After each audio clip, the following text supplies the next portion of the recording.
Hello everyone, कैसे हैं आप सब लोग। आशा है सभी लोग बेहतरीन होंगे। और मैं हूं आपका अपना इंजीनियर मुरलीधर जाखड़। और हम लोग पढ़ रहे हैं एनसीईआरटी क्लास 11 सब्जेक्ट मैथमेटिक्स। आज के लेक्चर में हम लोग जो है सबसे पहले बहुपद फलन का अध्ययन करेंगे। देन हम एक एग्जाम्पल लेके इसकी ग्राफ बनाएंगे। इसके पश्चात परिमेय फलन पढ़ेंगे। तो सबसे पहले हम लोग स्टार्ट कर देते हैं पढ़ना बहुपद फलन के बारे में कि भाई बहुपद फलन हम किसे बोलेंगे और इसका जो है बेसिक स्ट्रक्चर किस प्रकार का रहने वाला है। तो देखिए स्टूडेंट, बहुपद फलन।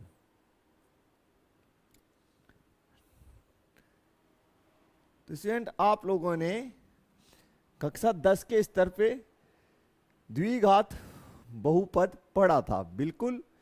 तो उसी प्रकार से उसको आगे बढ़ाते हुए हम लोग जो है सबसे पहले देख लीजिए द्विघात बहुपद। आप लोगों ने कक्षा सी, ये कक्षा 10 के स्तर पे पढ़ा था द्विघात बहुपद। तो स्टूडेंट, ये एक प्रकार का बहुपद फलन ही है जिसमें किसी भी चर में, कौन से चर में द्विघात बहुपद, एक्स चर में, तो किसी चर में एक से अधिक पदों का जो है एक सीरीज दे रखी हो आपको, तो ये एक बहुपद फलन है। तो इसका जो बेसिक जो है स्ट्रक्चर वो हम लिख देते हैं। फलन को जो है मानक रूप में आप लोग y = fx इस प्रकार से रिप्रेजेंट करते हैं। तो देखिए बहुपद फलन जो होता है उसको हम किस प्रकार से लिखते हैं। a0 a1x plus a2 x square a3 x cube and so on an xn। ये जो है अपना बहुपद फलन का जो है बेसिक फॉर्मेट है, यानी उसका मानक रूप बोल सकते हैं आप, बिल्कुल। इसको हम लोग बहुपद फलन का मानक रूप बोल सकते हैं। अब देखिए स्टूडेंट, यहां पर जो है n जो है वो ऋणोत्तर पूर्णांक है। n क्या है? ऋणोत्तर पूर्णांक। अब विषय यह है कि ऋणोत्तर पूर्णांक होते क्या है। तो स्टूडेंट, सबसे पहले संख्या रेखा बना लेते हैं। ये अपनी संख्या रेखा, इस पे यहां पे 0 1 2 3 और इस साइड प्लस इंफिनिटी, इस साइड -1 -2 और इस साइड माइनस इंफिनिटी। ठीक है स्टूडेंट, अगर हम लोग जो है ऋणात्मक संख्याओं को छोड़ दें, किसमें से? पूर्णांक में से, यानी इन ऋणात्मक संख्याओं को छोड़ते हुए जो भी हमारे पास बचे इनको आपको नहीं लेना है। तो फिर क्या बचेंगे आपके पास? 0 से आगे की जितनी भी संख्याएं हैं, ठीक है, ये बचेंगी। तो ये जो है आपके जो है इस साइड के नंबर्स जो है जिसमें 0 भी शामिल है और सारे पॉजिटिव नंबर्स, इनको हम ऋणोत्तर पूर्णांक कहते हैं।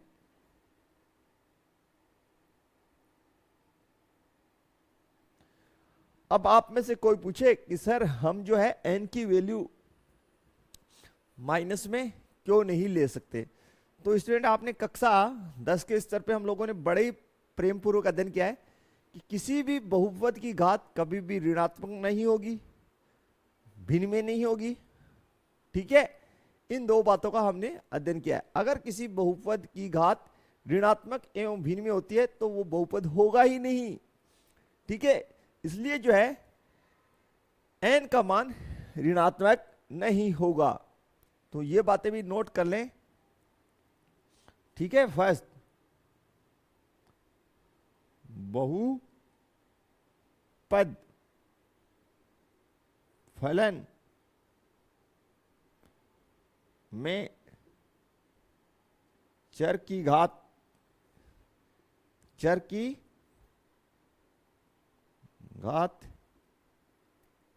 ऋणात्मक व भिन्न में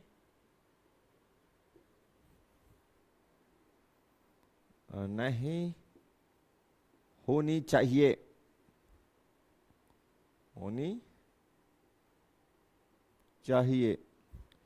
ठीक है। इसको स्टार लगा लीजिए, स्टार लगाकर नोट कर लीजिए। स्टार कैटेगरी, ठीक है स्टूडेंट्स, कि ये बात आपको बहुत अच्छे से याद रखनी है कि किसी भी बहुपद की जो घात है वो एक तो ऋणात्मक नहीं होनी चाहिए और भिन्न में, ऐसा होने पे वो बहुपद होगा ही नहीं, इसलिए नहीं होना चाहिए, ठीक है। तो क्लियर यहां तक। तो इसको दूसरी बात A0, A1, A2, A3 ये क्या है, तो नोट कर लीजिए यहां पर, ठीक है। और जिस फलन की हम बात कर रहे हैं स्टूडेंट, जिस फलन की बात कर रहे हैं यानी बहुपद फलन, ये बहुपद फलन हम लोग जो है रियल नंबर में परिभाषित मान के चल रहे हैं। सबसे पहले तो ये बात हमें लिखना है कि जो फलन बहुपद फलन है वो रियल नंबर से वास्तविक संख्याओं में परिभाषित है, ठीक है। तो यहां पर लिखेंगे कि A0, A1, AN, direct AN मत लिखिए, A2 लिख लीजिए बीच में, A2, A3 and so on AN, ये सभी संबंधित होंगे किससे, रियल नंबर से, यानी इनकी वैल्यूज रियल नंबर में से कुछ भी हो सकती है, ये आपको क्लियर होना चाहिए। n का वैल्यू जो है वो ऋणोत्तर होना चाहिए, यानी ऋणात्मक पूर्णांकों को छोड़ते हुए होना चाहिए। क्लियर यहां तक। तो ये जो है हमारी बहुपद फलन की बेसिक जानकारी हो गई। अब हम एक एग्जांपल लेते हैं और उसको समझते हैं बिल्कुल, देन उसे सोल्व करते हैं। बहुपद फलन का कोई भी एक एग्जांपल हम ले लेते हैं। तो स्टूडेंट ये हमारा एग्जांपल है 13। हमें फंक्शन दे रखा है y is equals to f x is equals to x square, जहां पे x संबंधित है रियल नंबर से। फलन जो हमारा रियल नंबर से रियल नंबर में डिफाइन बताया गया है। इस परिभाषा का यानी जो हमें डेफिनेशन दे रखा है उसका प्रयोग करते हुए तालिका जो नीचे दे रखी है इसको पूर्ण करना है, इसका प्रांत और परिसर ज्ञात करना है, आलेख खींचना है, ठीक है। बड़े आसानी से हम क्वेश्चन सोल्व कर लेंगे। लेकिन स्टूडेंट हमने यहाँ पे लिखा कि जो बहुपद है उसकी चर की घात ऋणात्मक एवं भिन्न नहीं होनी चाहिए। तो किस प्रकार के जो बहुपद हैं वो बहुपद नहीं होंगे, यहाँ पे मैं एग्जाम्पल भी डाल देता हूं ताकि आपके नोट्स के लिए अच्छा हो जाए। उदाहरण देखिए, जो बहुपद नहीं है,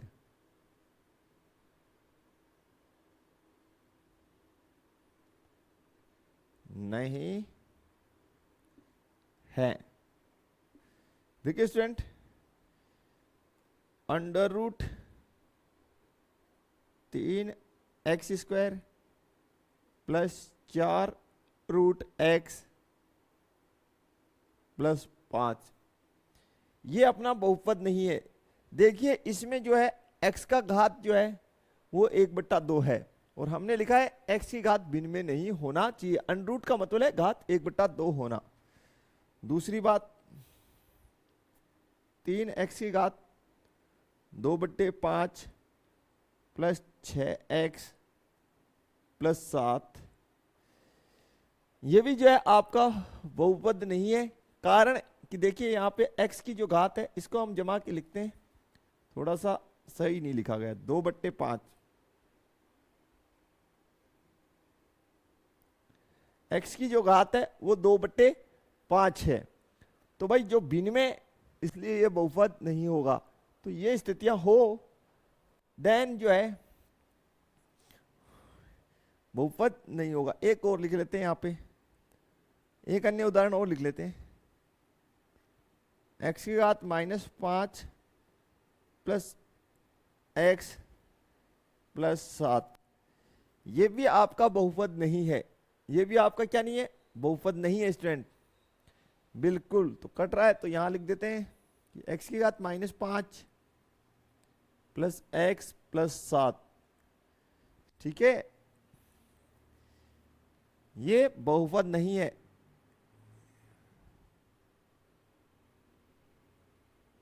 बहुपद नहीं है। कारण आप लोगों को पता चल जाना चाहिए कि जो चर x है उसकी जो है घात क्या है, ऋणात्मक है। तो बिल्कुल ये सिंपल सिंपल जो है कारण है, आपको ध्यान रखना है कि जो जिस चर में बहुपद है उसकी घात ऋणात्मक और भिन्न में नहीं होना चाहिए। यहाँ पे जो है x चर की घात क्या है, 1/2, यानी वर्गमूल का मतलब ही 1/2 होता है। यहाँ पे पहले से भिन्न में दे रखी है, यहाँ पे नेगेटिव दे रखी है, इसलिए ये सभी बहुपद नहीं होंगे। तो अब इस क्वेश्चन को हम सोल्व करना स्टार्ट कर देते हैं 1 बाई 1 स्टेप के साथ। तो स्टूडेंट बिल्कुल शुरू करते हैं एग्जाम्पल नंबर 13। जमा कर लिख लेते हैं सबसे पहले दिए गए एग्जाम्पल को हम लोग जो है हल जो है 13, हमें दे रखा है y इज इक्वल्स टू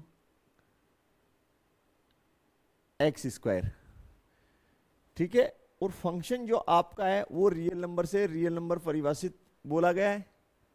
और यहाँ पे लिख लीजिए कि जो x संबंधित है वो किससे, रियल नंबर से, एंड जो फंक्शन है आपका वो रियल नंबर से रियल नंबर में डिफाइन है। सबसे पहले जो आपको वैल्यूज दे रखी है उनके लिए जो तालिका है उसको पूर्ण करना है, तो बिल्कुल यहीं से कर लेते हैं। फर्स्ट जो है y is equal to, first जब आपको x का वैल्यू आपको -4 मिला है, तो जब यहां लिख दीजिए जब x इज इक्वल टू -4, ठीक है। जब x इज इक्वल टू कितना, -4, तो देखिए y का वैल्यू क्या आएगा। अब जो सॉरी हाँ, जब x इज इक्वल टू -4 तो y का ही निकालना है, ठीक है, बिल्कुल सही है, -4 इसकी वर्ग।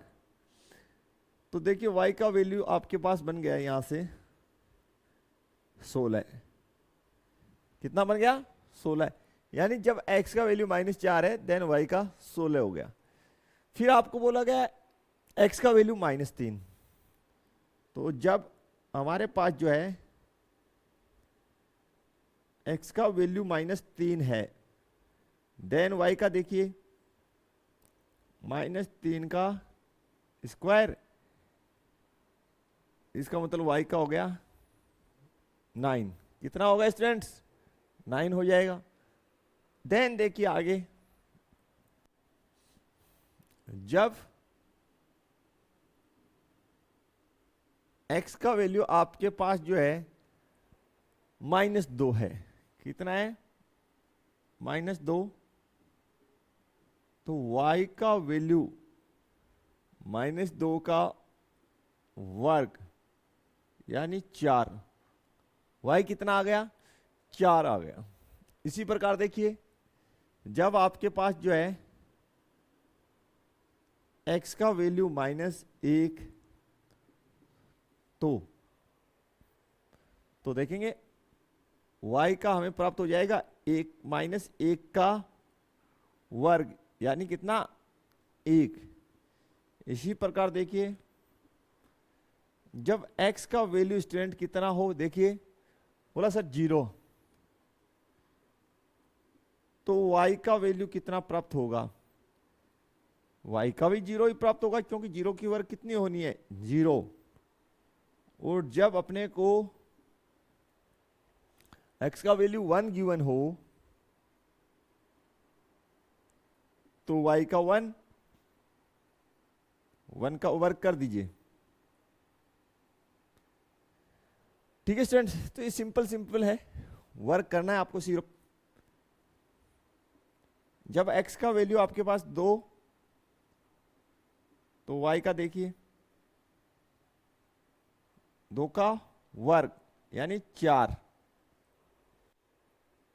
ठीक है। और जब आपके पास x का वैल्यू 3 है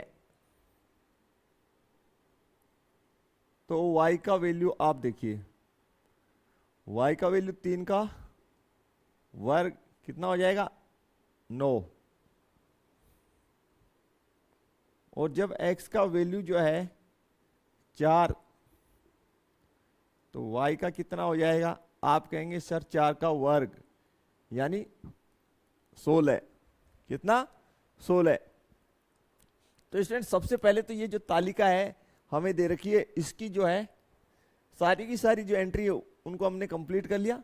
सभी एंट्री को इस फंक्शन के बेस पे क्लियर करना है। इसमें एक खास बात सुनिए स्टूडेंट, जब भी आप फंक्शन के अंदर जो है कोई भी रियल नंबर पुट करेंगे, चाहे से वो नेगेटिव हो या पॉजिटिव, यानी फंक्शन के अंदर आप जब भी x का वैल्यू पुट करेंगे पॉजिटिव या नेगेटिव, रिजल्ट आपको हमेशा पॉजिटिव मिलेगा। कैसा मिलेगा, पॉजिटिव। इसका मतलब फंक्शन के अंदर आप वैल्यू तो पॉजिटिव नेगेटिव जीरो सब डाल सकते हैं, लेकिन आउटपुट हमेशा कैसा आ रहा है, एक तो जीरो का स्क्वायर जीरो आ रहा है, जीरो का स्क्वायर जीरो आ रहा है, बट जितनी भी नेगेटिव वैल्यूज हैं उनका रिजल्ट कैसा आ रहा है, पॉजिटिव। देखिए नेगेटिव का रिजल्ट पॉजिटिव, नेगेटिव का पॉजिटिव, नेगेटिव का रिजल्ट पॉजिटिव, नेगेटिव का रिजल्ट पॉजिटिव। क्लियर स्टूडेंट्स, ठीक है। इसका मतलब हमें जो y की जो वैल्यूज प्राप्त होंगी वो नेगेटिव कभी भी प्राप्त नहीं होंगी। कैसी प्राप्त नहीं होंगी, नेगेटिव प्राप्त नहीं होंगी। इसका मतलब ये हुआ कि जो परिसर है वो हमारा जो है पॉजिटिव इंटीजर नंबर होंगे, यानी जीरो उसमें शामिल होगा और सारी की सारी पॉजिटिव संख्याएं। ठीक है, तो सबसे पहले हम यहां पे प्रांत और परिसर लिख देते हैं। प्रांत, प्रांत यानी आप जो है x का वैल्यू रियल नंबर में से पॉजिटिव नेगेटिव जीरो सब ले सकते हैं, यानी प्रांत जो है वो रियल नंबर होगा। बट परिसर, परिसर का मतलब हुआ कि x का वैल्यू पुट करने पर, ये जो फंक्शन है इसमें x का वैल्यू पुट करने पर आउटपुट किस प्रकार के आ रहे हैं, तो आउटपुट या तो जीरो आ रहा है या सारे के सारे पॉजिटिव नंबर आ रहे हैं। इसका मतलब आप इसको इस प्रकार लिख सकते हैं कि भाई जीरो से इंफिनिटी, ये आपका परिसर हो गया। और आपको पता ही है कि इंफिनिटी में हमेशा ओपन ब्रैकेट लगेगा, क्योंकि जो है इंफिनिटी को हम लोग जो है इंफिनिटी पे जा नहीं सकते, उसकी ओर अग्रसर होते हैं। ठीक है, जीरो इन्वॉल्व है, बिल्कुल देखिए जीरो आउटपुट आया आपका, x जीरो रखने पर y जीरो आया है, इसका मतलब जीरो शामिल है। संख्या रेखा से अगर इसको आप देखना चाहें तो देख सकते हैं, बिल्कुल 0 1 2 3 और इस साइड के नंबर्स। ठीक है स्टूडेंट, बिल्कुल थोड़ा सा कट रहा है तो इसको सुधार कर देते हैं, इसमें यहां पर बना देते हैं।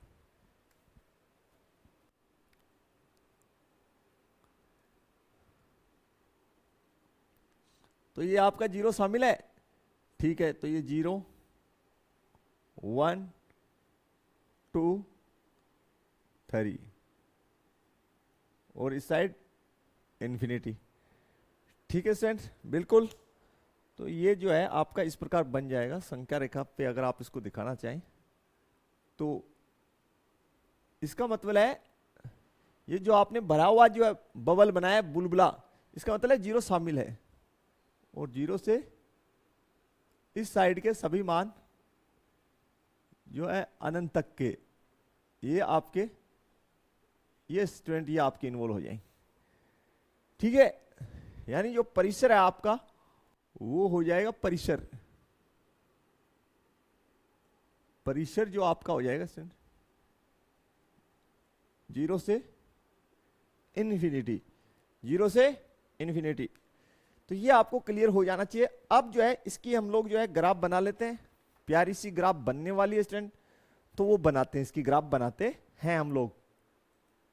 तो जितने भी स्टूडेंट हैं सभी के सभी जो है अपना जो है सारा ग्राफ बनाने का जो है उपकरण है आपके पास, स्केल वगैरह सब लेके बैठे भाई। ठीक है, सहायक सामग्री। तो सबसे पहले आप लोग जो है अपना एक्स एक्स जो है वो बना लीजिए। तो बिल्कुल एक सुंदर सी लाइन आप लोग खींच लीजिए स्टूडेंट, ठीक है। सुंदर सा लाइन एक्स एक्स के लिए खींच डालिए। तो हमने खींच लिया। इस साइड आप जो है अपना वाई एक्स के लिए खींच लें। ग्राफ बनाने में पूरी सावधानी रखें, क्योंकि ग्राफ का काम सावधानी का ही है, ठीक है स्टूडेंट्स। वैल्यूज आपको दे रखी है एक्स एक्स पे, वो भी लिख लीजिए, 4 तक की है, तो बिल्कुल ध्यान से लिखें। मैं भी ध्यान से लिखता हूं। पैमाना आप ले लें, ठीक है। बिल्कुल आप पैमाने के आधार पे काम करें।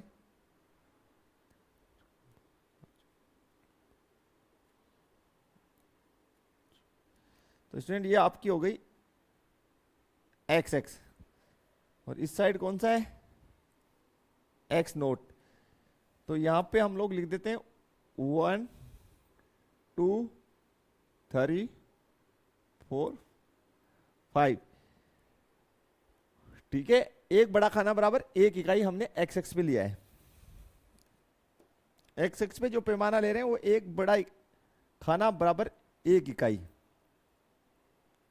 ये आप मान लें। क्लियर?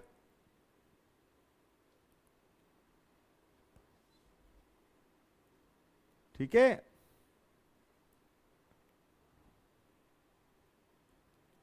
बिल्कुल बहुत ही ध्यान से काम करना है ग्राफ का। तो देखिए स्टूडेंट, ये जो मेरा एक्स नोट, तो इस साइड -1 -2 -3 -4 -5, ठीक है। ये सभी वैल्यूज आपको लेनी है।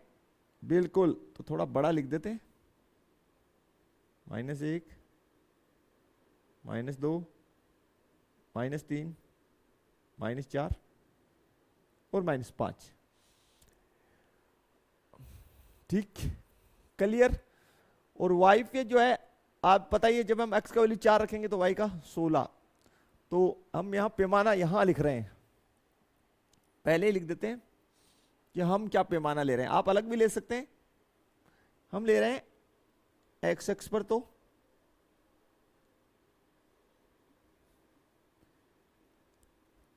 एक बड़ा खाना बराबर 1 इकाई, यह हमने एक्स एक्स पे लिया है। और वाई एक्स पे हम डिफरेंट ले रहे हैं, वहां पे हम ले रहे हैं 5 बड़ा खाना बराबर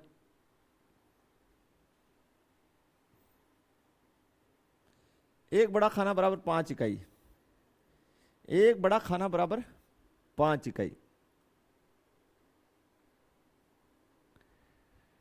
ठीक है स्टूडेंट। क्लियर? तो देखिए यहां से इसको शुरू करते हैं। बिल्कुल, तो मार्किंग करना बहुत जरूरी है।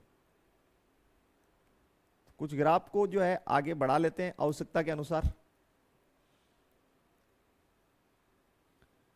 ठीक है। ये आवश्यकता के अनुसार ग्राफ को मैंने आगे बढ़ा दिया।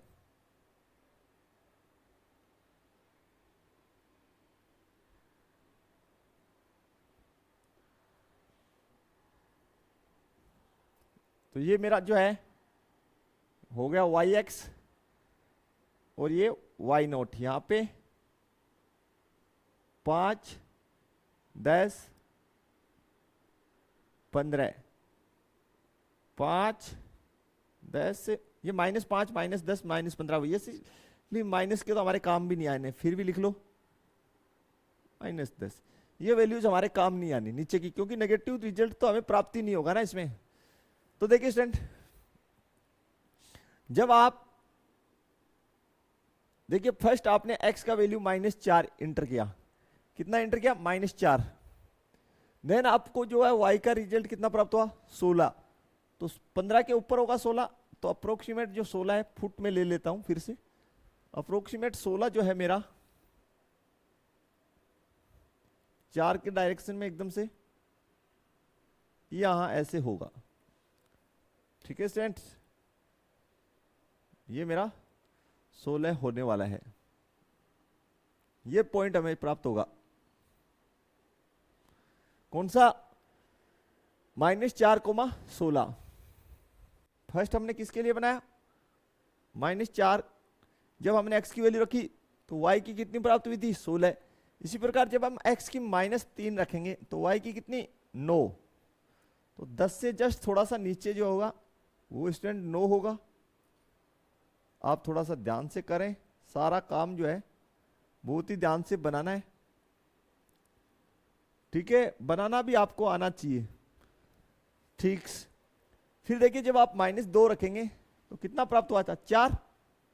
-2 पुट किया तो 4 प्राप्त हुआ, और 4 5 से जस्ट थोड़ा सा नीचे, ये हो गया आपका। ठीक है, यानी ये जो पॉइंट है x की वैल्यू -4 रखने पर y की आपको 16 प्राप्त हुई। तो ये -4,16, ये जो है -3,9, और ये जो है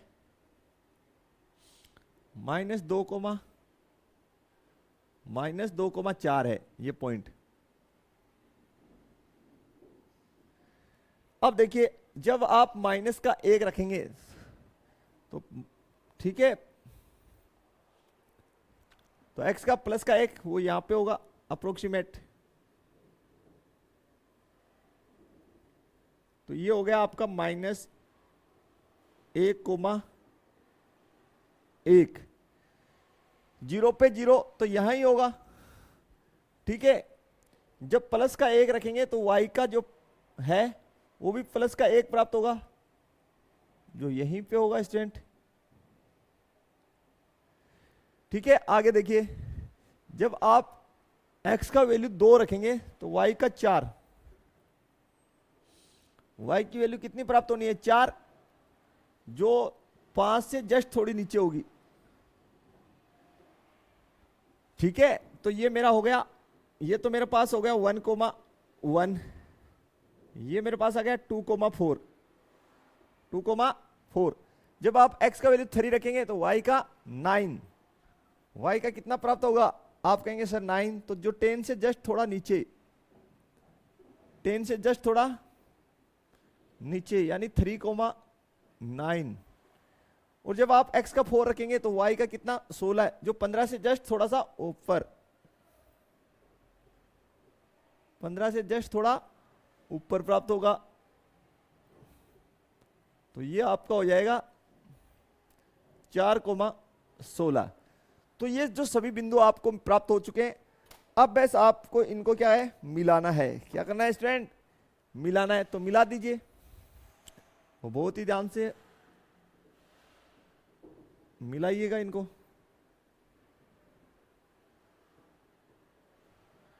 ठीक है,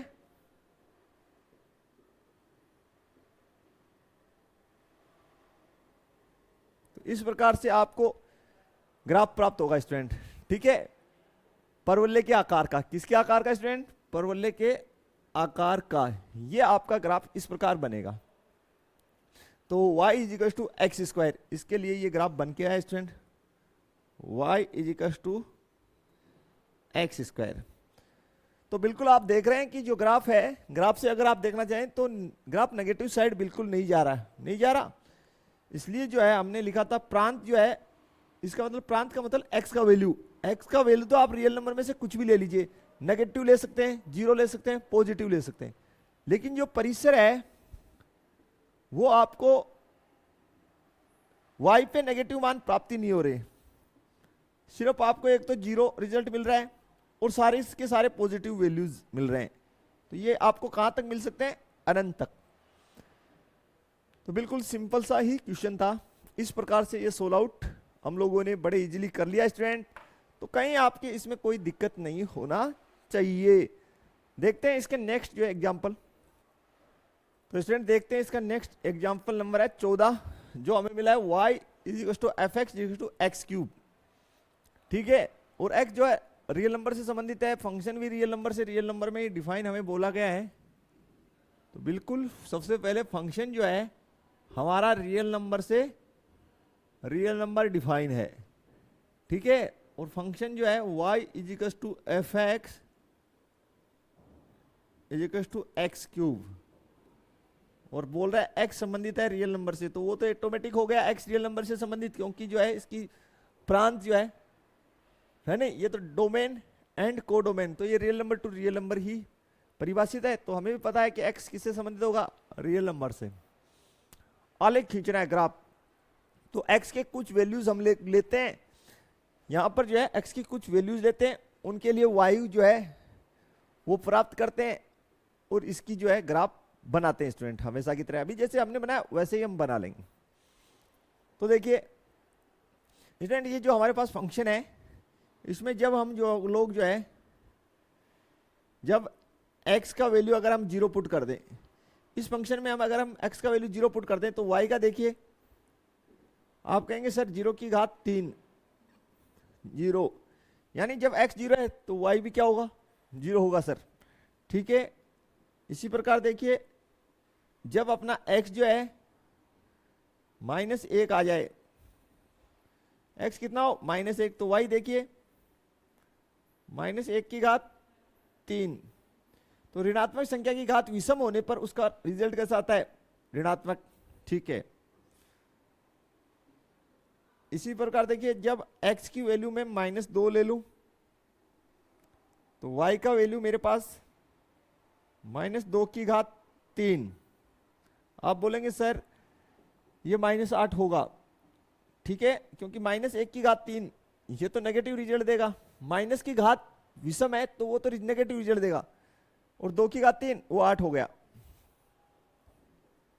इसी प्रकार देखिए अब कुछ पॉजिटिव मान ले लेते हैं हम लोग, जब x बराबर 1, तो y का वैल्यू भी आपको पता है 1 की घात 3, ये 1 क्या आना है, और इसी प्रकार जब देखिए x की घात 2, तो y की घात जब x की घात 2, तो y बराबर 2 की घात 3, यानी 8 रिजल्ट आना है।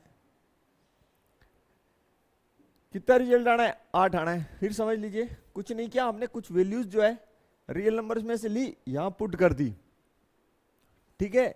0 पुट किया 0 रिजल्ट आया, -1 पुट किया -1 आया, -2 पुट किया -8 आ गया, 1 पुट किया 1 रिजल्ट, 2 पुट किया तो 8। अब इन सभी वैल्यूज को लेके हम लोग जो है ग्राफ खींचने वाले हैं स्टूडेंट, क्लियर है। तो बिल्कुल ग्राफ यहां बनाते हैं पिछले की तरह ही, बड़े ही ध्यान से आप देखेंगे। तो बिल्कुल सबसे पहले हम लोगों ने खींच दिया एक्स एक्स, कौन सी एक्स खींच दी स्टूडेंट, एक्स एक्स खींच ली हमने। तो इसमें आप बिल्कुल ध्यान रखें स्टूडेंट। अब जो है आप वाई एक्स खींच लें,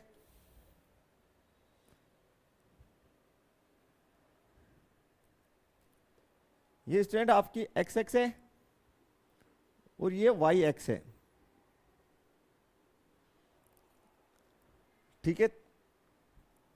थोड़ी सी इस पे नाप तोल कर लें क्योंकि ग्राफ बनाने में दिक्कत ना हो।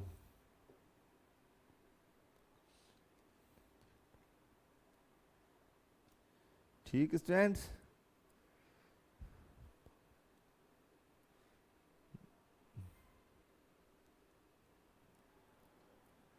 तो देखिए स्टूडेंट यहां पे हो गया हमारी वैल्यू इस वाई एक्स पे कहां तक आ रही है, 8 तक आ रही है।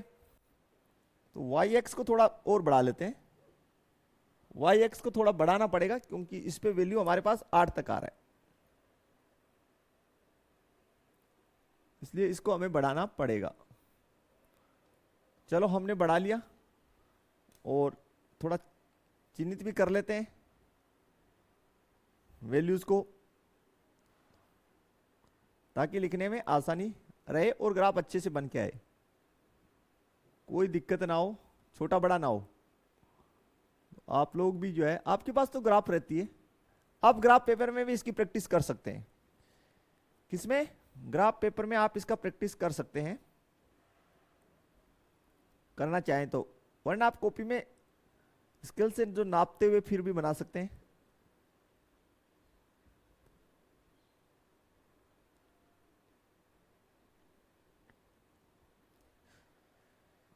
ठीक है स्टूडेंट, इसको हम वाई नोट यानी नेगेटिव साइड के वाई के मान, ये वाई एक्स पॉजिटिव साइड के मान, ये अपनी एक्स एक्स पॉजिटिव मान, और ये एक्स नोट यानी नेगेटिव मान। देखिए स्टूडेंट, मैंने पैमाना क्या लिया वो मैं आपको बता देता हूँ किस प्रकार से मैंने मार्किंग की है। मैं यहां लिख देता हूं पैमाना।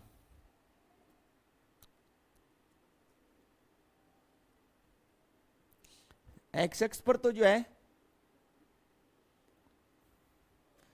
मैंने एक्स एक्स पर एक बड़ा खाना बराबर यहां लिख देता हूं नीचे, ताकि हमारी आगे ना जाए ग्राफ में। खाना बराबर एक इकाई लिया है,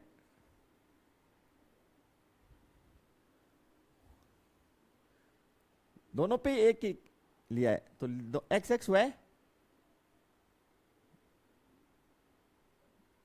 वाई एक्स पर एक बड़ा खाना बराबर एक इकाई। तो लिख दीजिए ये 0 हो गया आपका, यहां पे 1, यहां 2, यहां 3, इस साइड -1, -2, -3, ठीक है। और इस साइड 1, 2, 3, 4, 5, 6, 7, 9, इस प्रकार से वैल्यूज हो गई स्टूडेंट।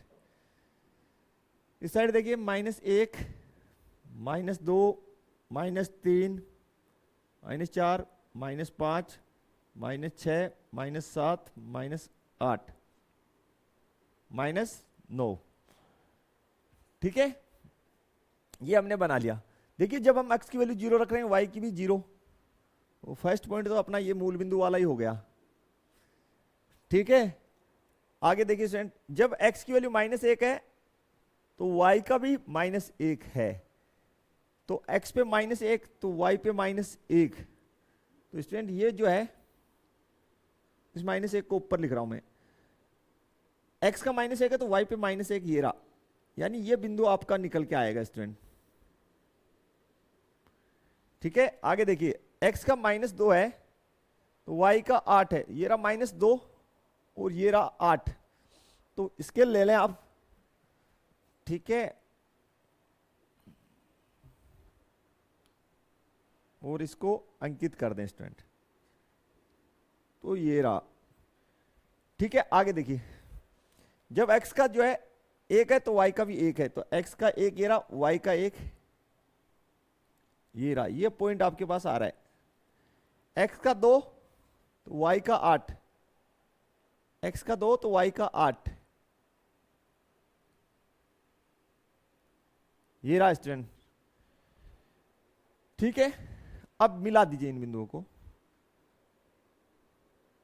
ये इससे मिल जाएगा, ये इससे मिल जाएगा,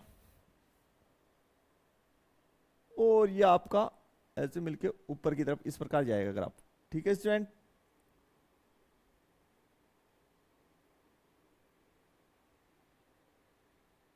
इस प्रकार नीचे की तरफ आ जाएगा, तो इस प्रकार से स्टूडेंट ये अपना ग्राफ बनेगा बिल्कुल। तो ये जो पॉइंट आपकी आई वो 2,8 आ गई, ये 1,1 थी, ये जो अपनी -2, -8 है, और ये जो पॉइंट है अपना ये -1, -1 है। तो ये जो अपना ग्राफ बना स्टूडेंट, ये बन गया y = x³, इसके लिए बना। अब अगर इसकी बात करें कि सर प्रांत क्या होगा और प्रेशर क्या होगा, तो प्रांत और प्रेशर की भी इसकी आप बात करें स्टूडेंट, तो प्रांत में देखिए आप कौन सा मान ले पा रहे हैं, 0 ले पा रहे हैं, नेगेटिव वैल्यूज ले पा रहे हैं, पॉजिटिव वैल्यूज ले पा रहे हैं, तो प्रांत रियल नंबर है। दूसरी बात परिसर की बात कीजिए, तो आपको जो है y का वैल्यू सॉरी x का वैल्यू 0 रखने पर y का कैसा प्राप्त हो रहा है, 0, और x का नेगेटिव रखने पर y का भी नेगेटिव, x का पॉजिटिव रखने पर y का पॉजिटिव, यानी रियल नंबर सभी प्राप्त हो रहे हैं। यस, तो देन इसका जो है परिसर क्या होगा, रियल नंबर हो जाएगा। इसकी परिसर कैसी हो जाएगी, रियल नंबर हो जाएगी स्टूडेंट। तो बिल्कुल काफी इजी क्वेश्चन है स्टूडेंट, बिल्कुल, आप अच्छे से इसको बनाइए, कहीं कोई दिक्कत इसमें नहीं होने वाली है आपको। तो स्टूडेंट ग्राफ जो है उसको मैंने एकदम से जूम कर दिया है, आप अच्छे से जो है इसको आप बना लें। कहीं पे भी अगर थोड़ा देखने में दिक्कत हो तो एकदम से जूम इसको मैंने बना दिया है, तो अब आप इजीली इसको देख सकते हैं। कहीं मेरे को नहीं लगता जूम करने के बाद में आपको समस्या हुई होगी, वैसे क्वालिटी पहले से ही अच्छा था। तो देखते हैं नेक्स्ट आज का क्वेश्चन। तो स्टूडेंट बहुपद फलन से संबंधित हमारे पास 2 ही क्वेश्चन बुक में हैं। नेक्स्ट जो हमारा परिमेय फलन, इसको हम नेक्स्ट लेक्चर में पढ़ेंगे। तो आशा करते हैं कि जो बहुपद फलन है वो आपको समझ में आया होगा। उससे संबंधित एग्जाम्पल्स भी हमने लिए, उनका ग्राफ भी डिजाइन किया, उनके प्रांत और परिसर का भी अध्ययन किया। तो आप वीडियो जो है उसको एकदम से रिपीट करके फिर से देखिए। कहीं पे भी कोई समस्या हो देन आप हमारे नंबर जो है इन पे संपर्क कर सकते हैं। वीडियो को अपने फ्रेंड सर्कल में ज़्यादा से ज़्यादा शेयर कीजिए। मिलते हैं नेक्स्ट लेक्चर में, तब तक के लिए थैंक्स, धन्यवाद। जय हिंद, जय भारत स्टूडेंट्स।